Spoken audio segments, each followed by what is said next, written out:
आइए अब हम पढ़ते हैं कुछ विकास की अवस्थाएं यानी कि स्टेजेस ऑफ डेवलपमेंट।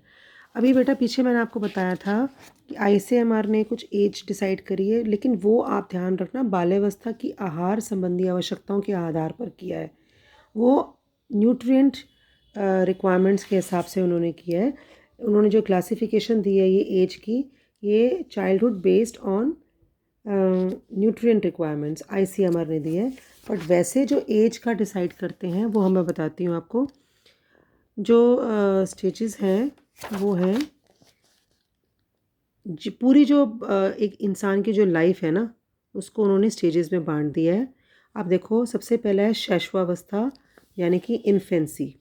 इन्फेंसी चलती है जन्म से 2 वर्ष। इन्फेंसी शैशवावस्था यानी कि इन्फेंसी जन्म से 2 वर्ष। फिर आरंभिक बाल्यावस्था या पूर्व विद्यालय, जब स्कूल से पहले बच्चा होता है, तो वो 2 में ये ख़त्म हुई, 2 से 6 वर्ष तक पूर्व विद्यालय वर्ष। उसके बाद मध्य बाल्यावस्था आपकी आती है 7 से 11, और फिर किशोरावस्था आती है 11 से 18, और उसके बाद एडल्टहुड आता है वयस्कावस्था 18 वर्ष से लेके अधिक।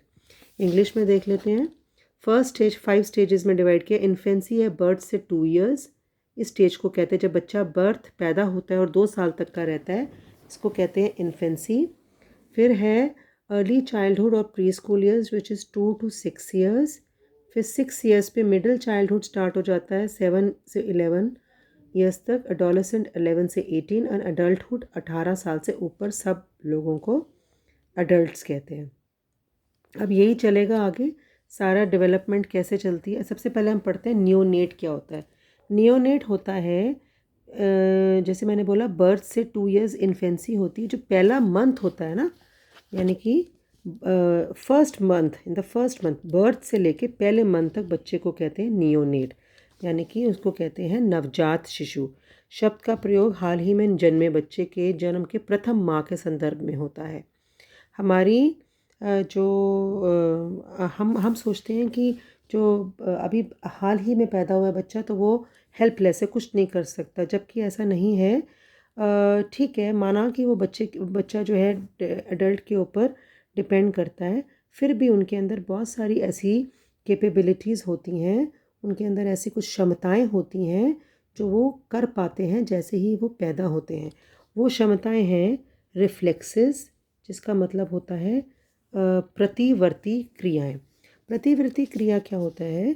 जब जब नवजात शिशु के जन्म के समय कुछ ऐसी क्रियाएं बच्चों के अंदर मौजूद होती हैं जो उनको जीवित रहने के लिए उनको हेल्प करती हैं। नहीं तो कुछ बता तो सकता नहीं है, वो सिर्फ रो सकता है, तो कैसे बताएगा?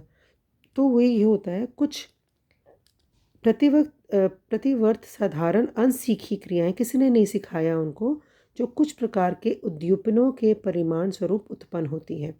Reflexes are simple, uncleared responses that are elicited मतलब shown by the child by certain types of stimulation, and they occur without thinking, बिना सोच समझ विचार के घटित होती हैं। बच्चे पैदा होते हैं इन रिफ्लेक्स एक्शंस को लेके, इन रिफ्लेक्सेस को लेके, जो उनको हेल्प करता है सरवाइव करने में। दे आर अनलर्नड, कोई नहीं सिखाता उनको। दे आर अनलर्नड रिस्पॉन्सेज, जो सीखे सिखाए आते हैं। क्या आते हैं बताओ? जब आप बच्चा पैदा होता है तो उठते ही जब माँ का दूध पीने के लिए उसको मदर के पास लेके जाते हैं, तो अपने आप वो सकिंग स्टार्ट कर देता है। किसी ने उसको दूध पीने का तरीका नहीं बताया, लेकिन जब उसके, आप देखो कि जब आप उसकी आंखों के आगे हाथ मारोगे जैसा, तो वो अपने आप ऑटोमेटिकली आंखों को ब्लिंक करेगा। ठीक है, आंख का एकदम पलकों को छपका लेता है, क्योंकि ये उसकी प्रतिवर्ती क्रियाएं हैं, जो कि अंदर से भगवान नहीं, उसके अंदर ये एक प्रतिवर्त क्रिया है।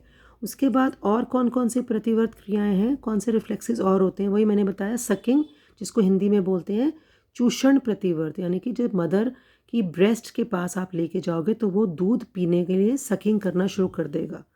और एक और भी होता है कि देखो, सुसु अपने आप कर लेता है। ठीक है अपने आप उसको पता है पॉटी करनी है, सुसु करना है। ये सब एलिमिनेशन रिफ्लेक्स हैं, जिसको कहते हैं निष्कासन रिफ्लेक्स, जो कि अपने आप होते हैं। आँख झपकाना, माँ का दूध पी लेना, और रोना, जब दर्द होता है तो रो कर बताता है। ठीक है, ये होता है कि जब कुछ बोल नहीं रहे बच्चे, लेकिन सिर्फ अपने कुछ हाथों की मूवमेंट से वो बता रहे हैं। ठीक है। उसके बाद दूसरा होता है सेंसरी कैपेबिलिटीज़। जब नियोनेट का मतलब मैंने बताया था, नवजात जब 1 महीने का बच्चा है तो कैसे करता है, विजन में कैसे, आंखों मैंने बताया था आपको कि बहुत ज़्यादा, देखो vision is the most well developed sense at birth. जब बच्चा पैदा होता है तो देखने की शक्ति सबसे ज़्यादा, इनको कहते हैं संवेदनात्मक क्षमताएं।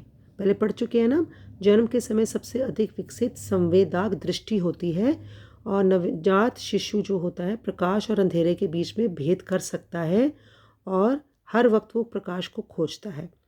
ठीक है। और वे किसी गतिशील वस्तु का पीछा अपनी आंखों से कर सकते हैं, लेकिन मैंने बताया कि वो देख कितना सकते हैं, 8 इंच की दूरी तक देख सकते हैं। जब जैसे बड़ा होता है उसकी जो दृष्टि है वो और बेहतर होती है, और फिर वो दूर की चीज़ें और पास की चीज़ों पे अपनी नज़र टिका सकता है। यही मतलब इसमें इंग्लिश में भी लिखा हुआ है। विजन सबसे पहले जो सेंस होती है वो होती है अपने एक मूविंग ऑब्जेक्ट को फॉलो कर सकते हैं, और बेस्ट फोकस सब कर सकते हैं जब एक इंसान दूसरा इंसान उनसे 8 इंच की दूरी पर होता है। जो जैसा बढ़ता जाता है उनको नज़र आना शुरू हो जाता है। अच्छा, न्यूबॉर्न्स रिस्पॉन्ड टू साउंड, जैसे कि कोई उसके पास अगर मम्मा बोलती है आके बेबी बेबी करके, तो वो साउंड को देखते हैं, ध्वनि के प्रति अनुक्रिया करते हैं, और साउंड मतलब कि आवाज़ जहाँ से आ रही है वो ये कर सकते हैं, स्वीट और सार, सॉल्ट एंड बिटर के टेस्ट में वो फ़र्क कर सकते हैं। मूल स्वाद होते हैं ना, मीठा, खट्टा, नमकीन और कड़वा, इनके बीच अंतर कर सकते हैं। स्पर्श के प्रति भी वो अनुक्रियाशील होते हैं, तथा सुगंध और दुर्गंध के बीच अपना चेहरा दुर्गंध से परे हटाकर दिखाते हैं। मतलब वो स्मेल उनको समझ में आती है, और बैड स्मेल्स और गुड स्मेल्स आती हैं। और जब बैड स्मेल्स को कैसे दिखाते हैं, वो अपना मतलब बैड स्मेल्स की तरफ से मुंह उधर कर लेते हैं। ठीक है। Newborn sleep for 16 to 18 hours in a day. जो बच्चे नए पैदा होते हैं 1 साल के नियोनेट्स, वो 16 से 18 घंटे तक सोते हैं, और उसके बाद कई बारी फेजेस में सोते हैं, और बीच बीच में उठते हैं, फिर सो जाते हैं, और अपने आसपास देखते हैं। और जब भी जो भी उनका केयर गिवर है, यानी जो भी उनको देखभाल करने वाला है, जब उनसे बातचीत करते हैं तो इन बच्चों को पसंद आता है। नवजात शिशु रोकर अपनी आवश्यकताओं को बताने की कोशिश करते हैं, और रोना विभिन्न प्रकार की चीज़ें दिखाता है। जब वो भूखे होते हैं, गुस्से होता है, या दर्द होता है उनको कहीं, तो वो रोने से अपना भूख के बारे में अपनी मदर को या जो भी दे रहा है उनका अपना हंगर, एंगर, पेन, डिस्कम्फर्ट जो भी है वो रोने से दिखाते। Crying is very very important means of communication. दूसरों से आवश्यकताओं को अपनी बताने का जो उनका तरीका है वो है रो कर दिखाने से।